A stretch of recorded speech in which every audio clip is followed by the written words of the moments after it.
Howdy Ags. Welcome back to Aggie Growth Hacks, the podcast sponsored by the McFerrin Center for Entrepreneurship at Texas A&M that is dedicated to highlighting fast-growing Aggie entrepreneurs, learning how they overcame growth challenges with creative hacks, and connecting them with other Aggie entrepreneurs.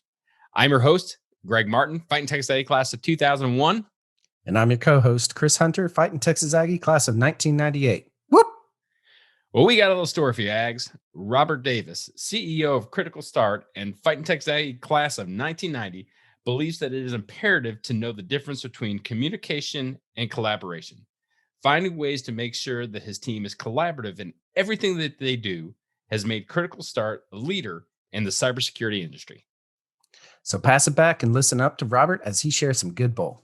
Welcome back, Ags. We've got an amazing story and an amazing episode for you today. We've got Robert Davis, Fighting Texas Aggie class of 1990. He's the CEO of Critical Start.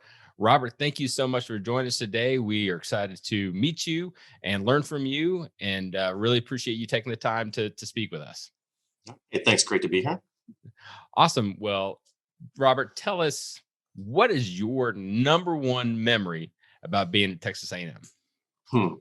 You want number one from best. So if I go number one memory, it's probably a little bit different in that I spent probably my whole entire A&M history playing basketball under Kyle Field, the old rec center.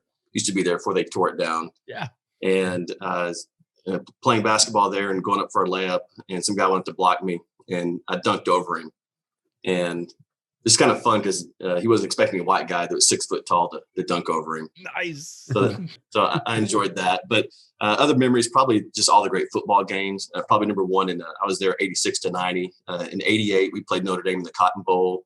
The fearsome Tim Brown was a wide receiver, Heisman winner. And just remember just shellacking those guys in the Cotton Bowl and seeing the kind of wrecking crew like grab his towel and run off with it. That was awesome to watch. That's awesome.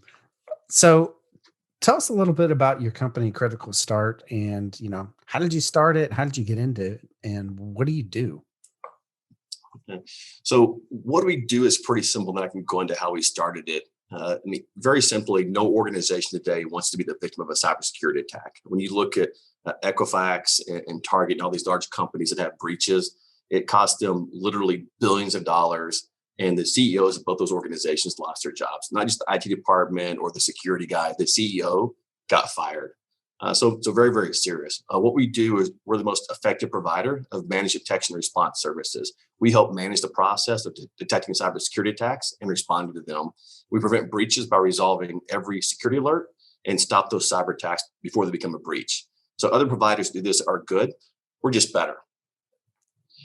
When you look at kind of how we started, I was an executive at a cybersecurity company, RSA, and been there 14 years. I guess I couldn't get another job. And honestly, just kind of got bored. I mean, I looked at my boss. I didn't want his job. And, also at the time I was part of a breach that we had. And I thought, hey, I think I can start a company to help organizations do a better job at not getting breached themselves. And that kind of the passion for that, thinking I could just do it better than providers out there, it led me about 9 years ago, 2012, to kind of quit, take all the money I had and try to start the company. And, had a few tense moments, but hey, 9 years later, here I am. And, we're well over $100 million in revenue and, a lot to talk about it. Nice. That's fantastic. So you started, you said started in 2012? Correct. So, okay. So the world had kind of come out of, crawled out of the 2008 recession, starting to get their engine rolling again. And as they're humming, I remember hearing, about the IRS, Target, all these huge companies that have these mega breaches. So that was probably a really good time for you to be able to start telling your story. And obviously you've done well and built a great team and a great company. I'd say every successful entrepreneur, there's an element of hard work, but where preparation meets luck is where you want to be. So timing is always critical in any successful organization. So Robert, you've grown extremely fast in the past 9 years, and you've grown a lot. So not counting this past year, we'll get to that in a bit. But 2020 was a crazy year for everybody. But if you kind of look back historically, what has been your biggest challenge that you and Critical Start have had to growth, and how have you hacked it? So I think the hardest part is scaling an organization, which everybody says, "Oh, that's really, really hard." And it's one of those things like every pithy wise saying. Like someone can tell it to you, and you can tell it to your kids, but to actually go through the pain of it, you don't really know what it means. And what's interesting is when you start off an organization early on. I mean, hey, I was looking for ways to save a buck. If I could do something myself to save a few dollars, then I was doing it. And at different parts of your trajectory, sometimes you have more time, and sometimes you have more money. And it's really difficult in the beginning when you're just bootstrapped, you have no money. I mean, you're trying to do everything you can to save every penny just to make payroll and stay around for one more month. As you have success, all of a sudden you go to a point where now you're generating money, you're profitable, you have cash in the bank, you're really starting to grow. Is to make that mental shift to, okay, I have money now, but I don't have time. So the opportunity cost of making mistakes, of not having the right talent, are enormous. For me, where we are now, like what I don't want are what I call non-novel mistakes, which means a novel mistake is something that nobody could foresee. Like we're doing something new, something cool, a new endeavor. We're going to make a mistake, but we're going to make a mistake because of ignorance. We're not going to make it because of lack of expertise. We don't have people that have, a history in putting in these types of systems or making these decisions. And that becomes really important to recognize that most companies have a lot of talent, but what they do is try to cut costs by hiring talented people that don't have, the 5, 10, 20 years of experience. When you get to a certain size, certain trajectory, you need to bring in not just talent, plus people that have the expertise, because they're not going to make the mistakes that someone that's brand new. So I want to make novel mistakes. I want to brand new mistakes. I don't want to repeat mistakes that an experienced executive would know not to even go down that path. But then don't you have to have internally, don't you have to be constantly talking to your junior employees, training them up not only in their technical expertise, but in their critical thinking skills, and be able to say, okay, here, you need to learn from this. And you give them a little bit of rope, but not enough to hurt themselves or yourself. Yeah, definitely critical thinking skills. But the biggest thing I tell people is where we are now, like I have the money to hire very talented people. And I said, so when you hire somebody, it should be the best person you can hire. So for example, hey, just because someone internally could do the job, I mean, that's not the criteria. Who is the best at doing this job? If that person's internal, great, then hire someone internally. But I want you to look at candidates across North America and hire the very best person that we can afford. And also when you hire somebody, if they can't do something much better than you, if they don't bring something net new to the organization they're excited about, then don't hire them. And that's kind of a mindset shift for a lot of new managers and executives. Wow, thanks so much. That is gold right there. So we all know that the past year has just been a huge challenge for every single business out there. And if you haven't had a challenge in the past year because of COVID, I think that that's good for you. But knowing that it's been a huge challenge for everyone, what challenges have you had to overcome in this past year for Critical Start? So to me, the biggest challenges were how to effectively work cross-functionally. If you got an organization that was all together working out of the same office and just moved remote, those relationships still exist. And so you have that, relationships, trust that kind of can lubricate, events that cause friction, disagreements, differences in perspective, people trust each other. But as you go on, that decrease over time. As you onboard new people, and we're still hiring throughout the whole entire COVID period pretty rapidly, those new people don't have time to build that trust. And what I saw was a breakdown in cross-functional problem solving, and it started to really impact the quality across multiple areas. So it was really understanding for me that the first time to really realize this, the difference between communication and collaboration. And so we had Zoom, and we had Teams. We had all these different tools we've been using for quite a while, but we're using it for communication, basically as a proxy for being in person, talking to somebody. So just a fancy way to have a meeting. And that's good. What you realize is it's not collaboration, where collaboration is more defined as not communication, Collaboration involves communication, but really is about accomplishing a goal. There's an objective to collaboration. You're actually going to achieve and accomplish something. And we had mastered the collaboration skills. So we had to go through just a massive effort to train people and all these tools that they knew pretty well, but there's all this functionality in these tools in regards to collaboration that we hadn't really been used. So we had to go through and figure out what the problem was, then create a training program to help teach people to collaborate remotely over that time period. And even with all of that, what's interesting is as you come back, they say, why are we coming back? And really having to explain people that, hey, as an organization, you guys did the best that I could have asked. I could not have asked for anything more from you, your performance, your dedication, the work ethic over the last year and in a few months. But don't confuse doing the best you could with doing the best as possible. And that's the reason we're going to really, come back is, yes, you guys did all I could have asked for, but, you did the best you could have under the circumstances, but there is definitely a drop off in problem solving, in, new functionality and new things moving the company forward. I could see the drop off dramatically. It was impacting our customers a little bit. It was impacting new initiatives a little bit. We didn't do the best that was possible if we could all work together a lot more closely. So if I'm hearing you correctly, having the water cooler talk, having the just the offhanded comments to be able to build that trust and really bring people together, that was something that you saw that was missing. And so you said you actually developed training around how to do that in a remote environment. Was that training that you guys developed in-house? Did you bring an expert in? How did you? We developed that in-house. There's actually a lot of content out there. It's the internet today, right? Whatever you can think of, someone else has already thought of for the most part. So really, it's a big part of is going out and being able to find good resources to help develop what you want. So we took some stuff in house, augmented that with things available online. Even Microsoft has some phenomenal training out there. They went through a certification process, had people actually go through to their manager and show they mastered the skills. So, you can give people a link or a course, say, hey, go watch this, go look at this. But you know what happens? They put it in a side window and they play solitaire. So we actually went through the next step of, yes, take the training, but you have to go through and certify and prove you've actually mastered the key skills. That's an important part of that. So my day job, I'm a banker.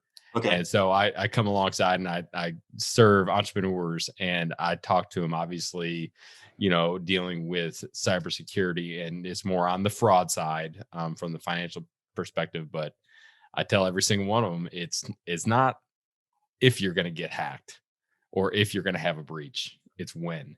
Yes. And how do you protect yourself? Because it's a huge pain in the butt to change accounts and to do all this, that, and the other. But you can do simple things to protect yourself. There's even if you don't use us, there's a lot of ways to have great security without spending a lot of money.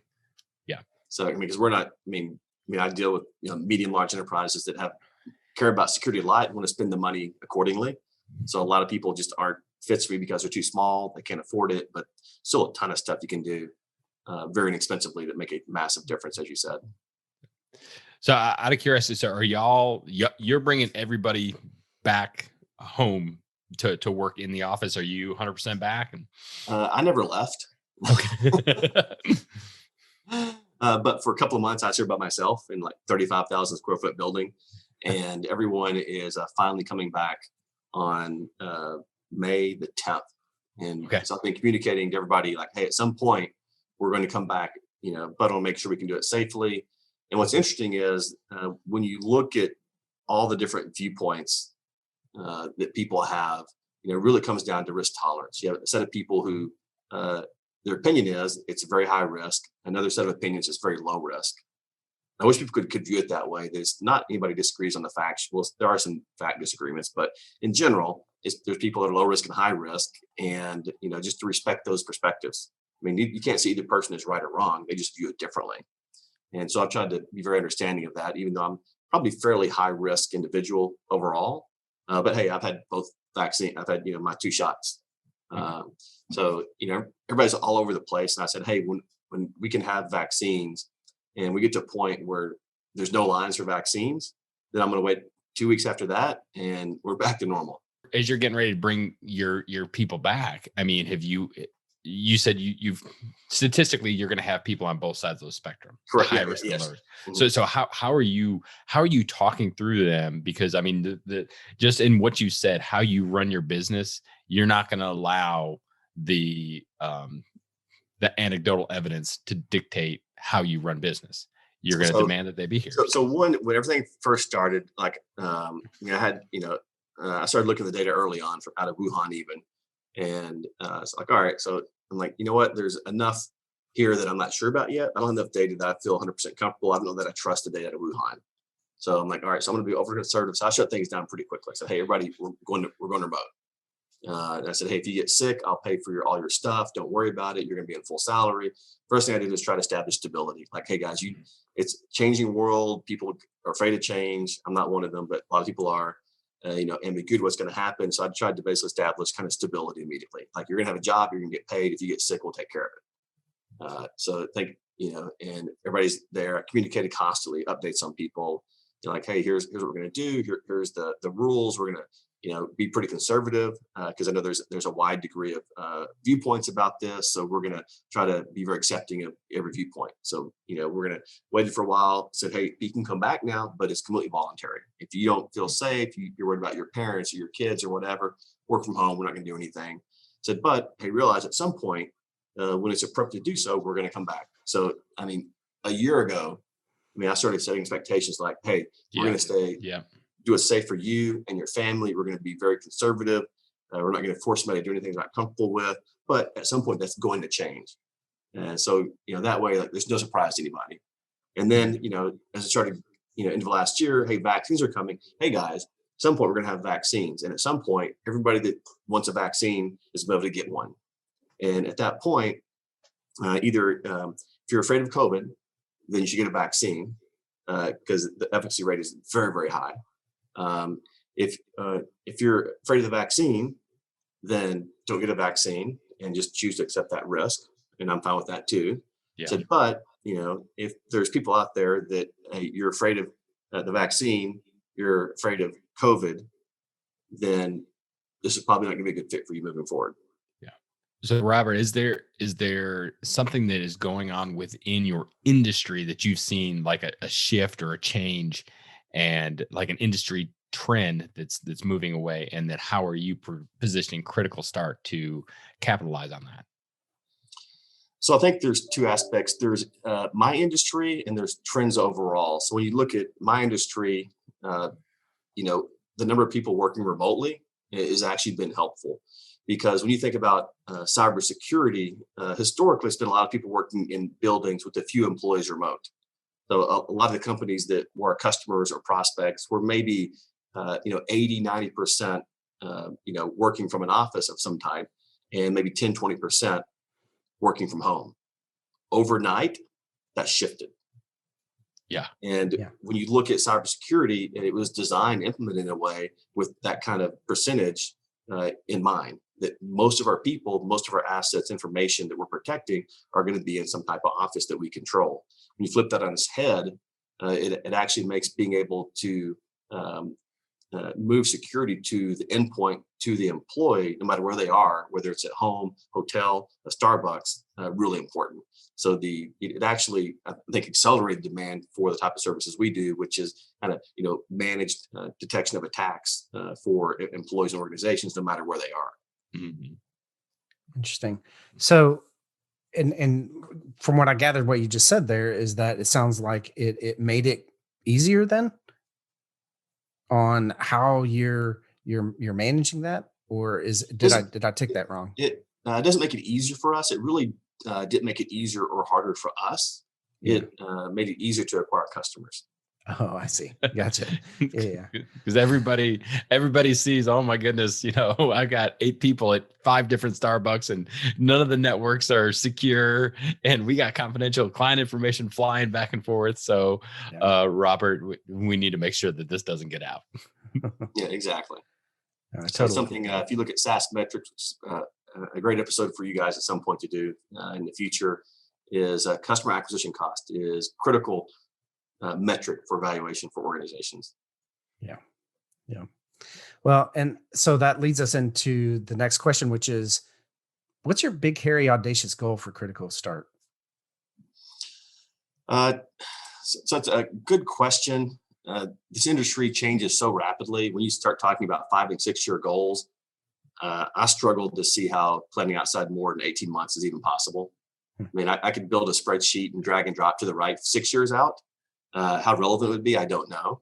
Um, but I mean, overall, when you kind of look at the kind of mission of the company, we want to be able to stop breaches for our clients by detecting and responding to cybersecurity attacks. So the vision long term is I want to be the most effective at doing that. That means I want to be the one that can detect the most attacks. I can do it the quickest. I can respond the fastest.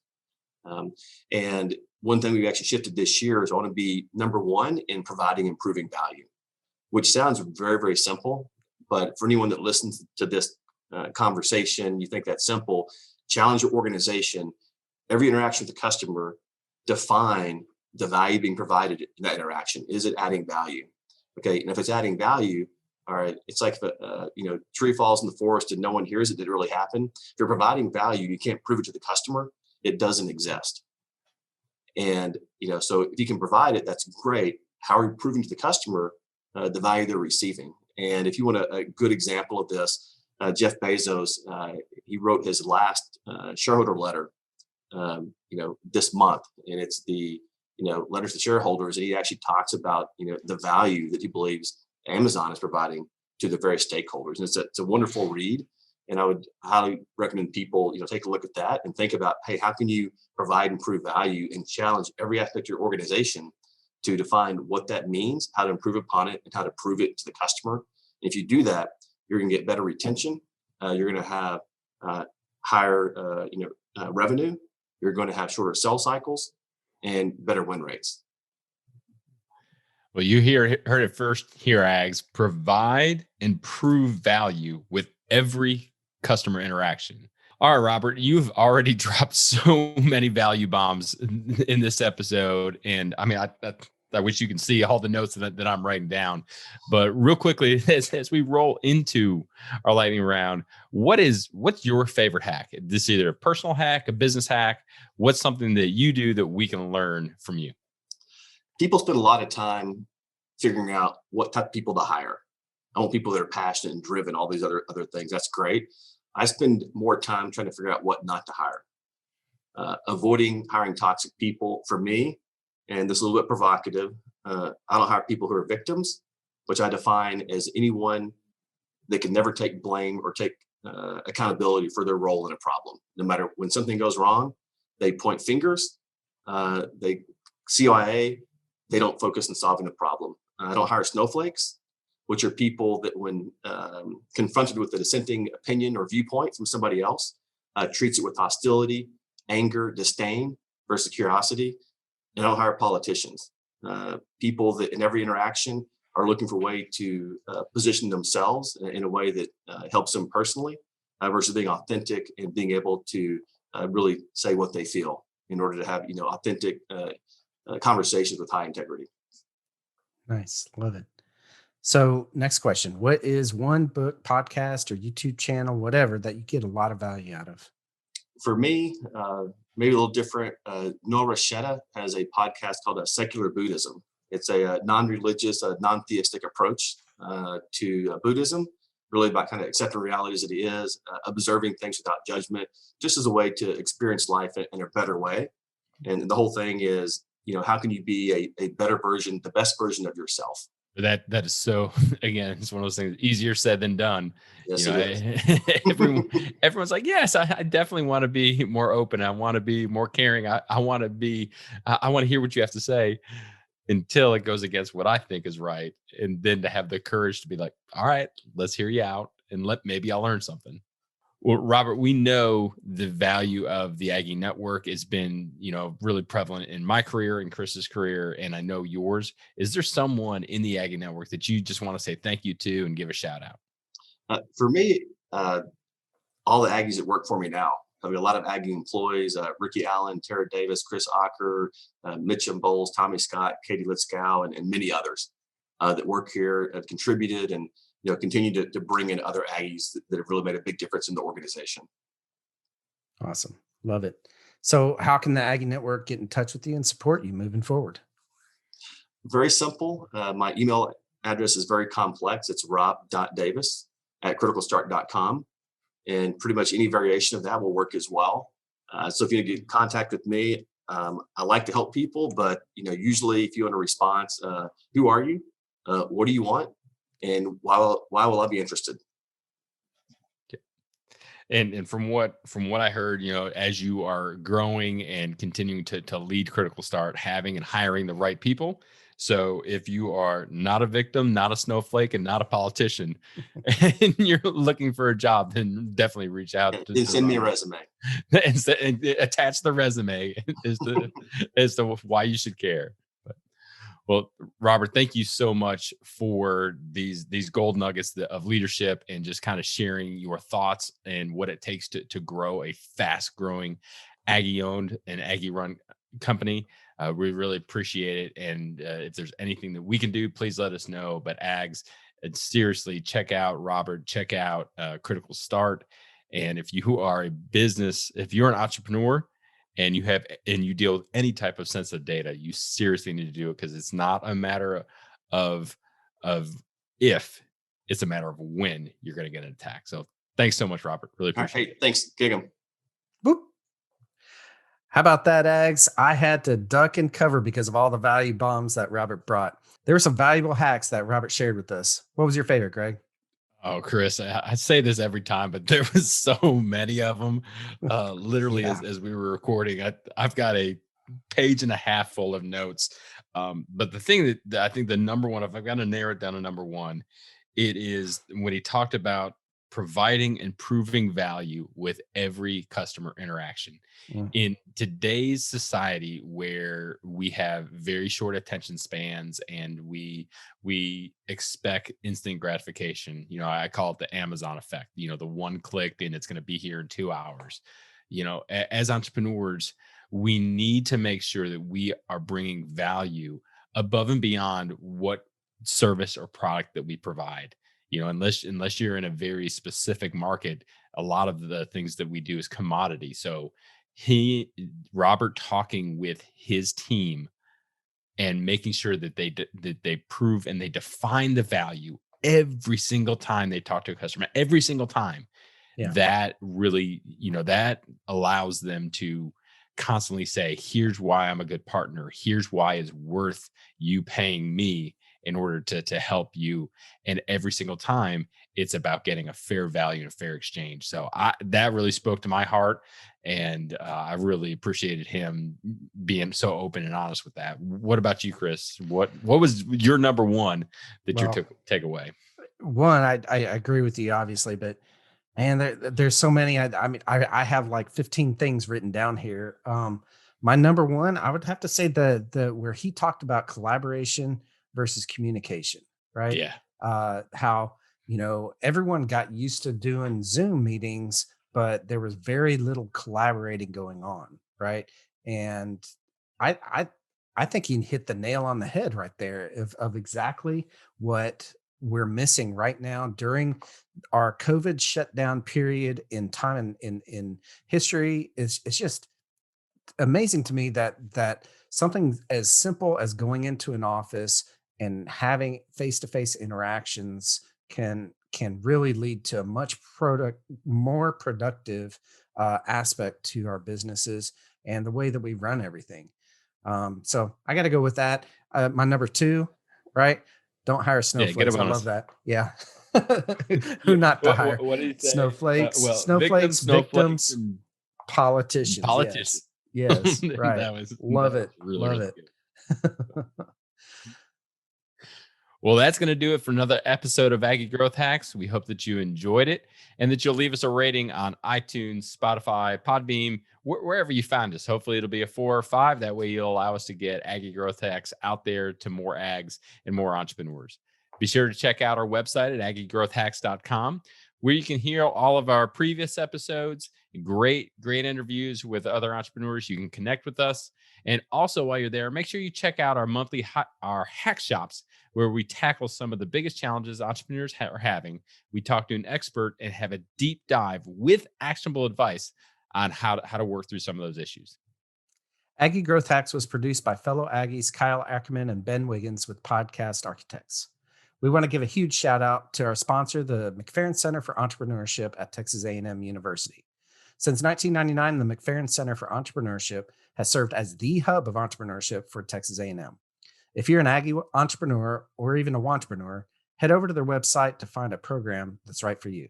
Just search up McFerrin Center for Entrepreneurship in Google and head on over there now, or go to our website at aggiegrowthhacks.com and click on their logo, which, by the way, is in our website. Join us next time when we connect with another great Aggie entrepreneur and learn how they hack their growth. Till then, I'm Chris Hunter. And I'm Greg Martin. Thanks and gig 'em.